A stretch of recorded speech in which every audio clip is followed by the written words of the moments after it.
Hello everyone, welcome to the session. And इस particular class के अंदर हम पार्ट 3 ऑफ द आर्टिकल 19 को कवर करने की कोशिश करेंगे, जिसके अंदर हम स्पेसिफिकली आर्टिकल 19(1)(g) जो कि education and right to occupation में specifically part on education as an occupation पर है, बिकॉज उसी पर स्पेसिफिक क्वेश्चंस पूछे गए हैं एंड बाकी किसी और चीज़ पर नहीं। आर्टिकल 19 क्लॉज 1 सब क्लॉज जी बात करता है right to practise any profession, carry any occupation, trade, business. Now article 19 clause 6 में इसके restrictions mentioned है, जो कि है interest of public, professional और technical qualification required to practice certain profession, जैसे कि law, ठीक है, इसके लिए आपको LLB डिग्री चाहिए। ऐसे ही होता है एज अ डॉक्टर, जिसके लिए आपको MBBS करनी पड़ती है, MD करनी पड़ती है अगर आपको हायर उसमें जाना है तो। And state to carry any trade business to exclusion of private citizen, ठीक है ना। ये स्पेसिफिकली यहाँ पर एक बताया हुआ है कि स्टेट मोनोपोली भी क्रिएट कर सकती है किसी पर्टिकुलर ट्रेड या बिजनेस के अंदर, और एक्सक्लूड कर सकते हैं किसी प्राइवेट सिटीजन को। नाउ हमें फोकस करना है पहले तो डॉक्ट्रिन ऑफ रेस एक्स्ट्रा कमर्शियम, ठीक है ना, जिसके अंदर बात की गई है कि a thing which by law is excluded from sphere of private transaction. इसका मतलब ये है कि thing that can not be bought और सोल्ड, ठीक है ना, and that thing is out of commerce, जैसे कि adulterated food stuff, intoxicant, explosive, के पर से ही ऐसी चीज़ें हैं जिसको आप ऑन अ रेगुलर सेंस खरीद बेच नहीं सकते, राइट। नाउ हम मेन पार्ट पे आते हैं, जो कि पार्ट 3 का सबसे मेन पार्ट है, वो है एजुकेशन एज एन ऑक्यूपेशन, जिसके अंदर सबसे पहला केस है Unni Krishnan versus state of Andhra Pradesh का, जिसके अंदर court denied education as trade, ठीक है ना, व्हाटसोएवर। नाउ उन्होंने कहा कि एजुकेशन एज अ ट्रेड आप प्रैक्टिस कर ही नहीं सकते। TM पाई केस के अंदर ये कहा कि imparting education could be an occupation, ठीक है। देन उसके बाद केस आता है Islamic Academy case. Supreme Court ने कहा कि educational institutes could not be use for profiteering, right. Then उसके बाद केस आता है PA इनामदार केस, जिसके अंदर कहा था कि right to establish educational institution for charity और profit as occupation is protected under article 19 clause 1 sub clause G, ठीक है।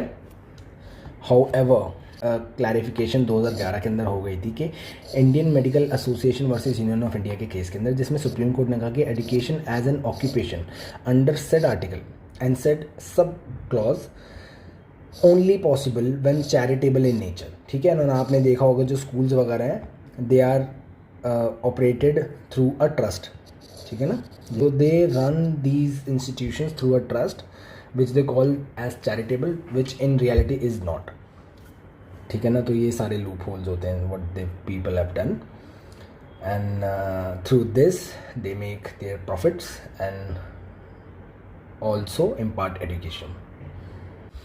अब PYQ पर आ जाते हैं, ठीक है ना। मैंने सिर्फ लास्ट 2005 तक ही रखे हैं जान करके। पहला जो है वो है कि liberty of press implicit in the freedom of speech, ठीक है, अब आपको समझ में आ गया होगा। Stand on no higher footing than freedom of speech and expression of citizen and no privileges attach to the press. ये पहली बात तो डॉक्टर अम्बेडकर के शब्द हैं कॉन्स्टिट्यूएंट असेंबली के, ठीक है।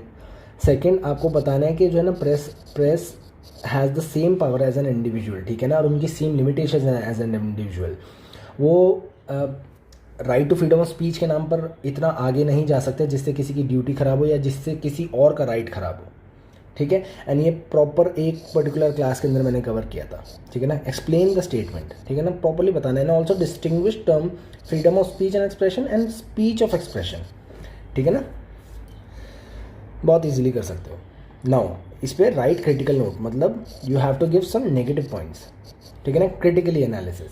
Now whether law relating to prevented detention can be challenge in the violation of article 19, ठीक है।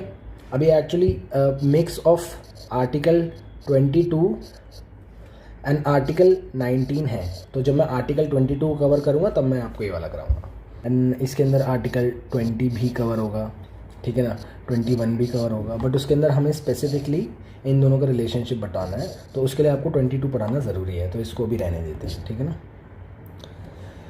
क्योंकि ज़रूरी नहीं कि एक ही टॉपिक पर वो स्पेसिफिकली आइसोलेशन में क्वेश्चन पूछे, it can be a mix of both. So question 3 है, is commercial advertisement covered with in the ambit of freedom of speech and expression. इसका बहुत अच्छा जो टाटा प्रेस वाला जो केस है वो लगेगा इसके अंदर. बहुत अच्छे से बताया जाएगा कि अगर तो कमर्शियल नेचर का ही हो जाता है वो, तो वो कमर्शियल एडवर्टीजमेंट आ जाएगी and it will be out of the ambit of freedom of speech and expression. ठीक है ना. नाउ क्वेश्चन 4 है, is there any difference between right to information, right to be informed. अब ये RTI वाला है, ठीक है ना. ये है जो इलेक्शन कमीशन वाला केस था. सुप्रीम कोर्ट ने इलेक्शन कमीशन को कहा कि जो है ना आप रिलीज़ करोगे details of candidates with criminal backgrounds and scope of right with regard to self incrimination. ठीक है ना. अब ये जो right to regard with self incrimination है ना, ये फिर से 20 and 22 का मिक्स आ गया, तो ये मैं आपको बाद में कराऊंगा. Term freedom of speech and expression, Article 19A has been held to include right to acquire information, disseminate the same. ठीक है ना. Right to acquire information and disseminate the same, ये तो प्रेस वाला सीन आ गया, एंड राइट टू इन्फॉर्मेशन वाला आ गया. ठीक है ना. अगर स्पेसिफिकली अभी न्यू आर्टिकल के हिसाब से पूछे तो आर्टिकल 21 के हिसाब से वो ये भी मिक्सअप में दे सकते हैं कि right to remove personal information from internet. ठीक है ना. जो कि आपको राइट टू प्राइवेसी के अंदर मैं आपको करवा दूंगा आर्टिकल 21 के साथ. ठीक है. Also right of press and problem of pre censorship. Pre censorship वाला केस जो है आपको संजय लीला बंसाली वाला केस जो है वो मिल जाएगा आपको. सुप्रीम कोर्ट ने कहा कि वो एक स्टैट्यूटरी बॉडी को रोक नहीं सकती कि वो जो है ना अपना काम ना करें, and pre censorship is valid. ठीक है ना. If they think that A reasonable apprehension and a reasonable censorship is required at particular parts in a particular movie, a book or something that has to be published in the public, then yes pre-censorship हो सकती है. and right of press क्या है वो भी आपको separately explain करने पड़ेंगे कि उनके कितने rights हैं, कहाँ तक हैं, limitations भी. so इसी तरीके से मैंने आपको सारा 3 क्लासेस के अंदर समझाया है. एंड प्रैक्टिस करो. एंड आर्टिकल 20 बहुत जल्दी कवर हो जाएगा, मोस्ट प्रोबेबली 5 मिनट्स का काम है. उसमें लास्ट क्वेश्चन 90 आई गेस 98 में पूछा गया था. सो वो मैं कवर कर दूंगा इसलिए कि बाई चांस भी क्वेश्चन आ जाए तो आप कर पाओ. So thank you so much and bye bye.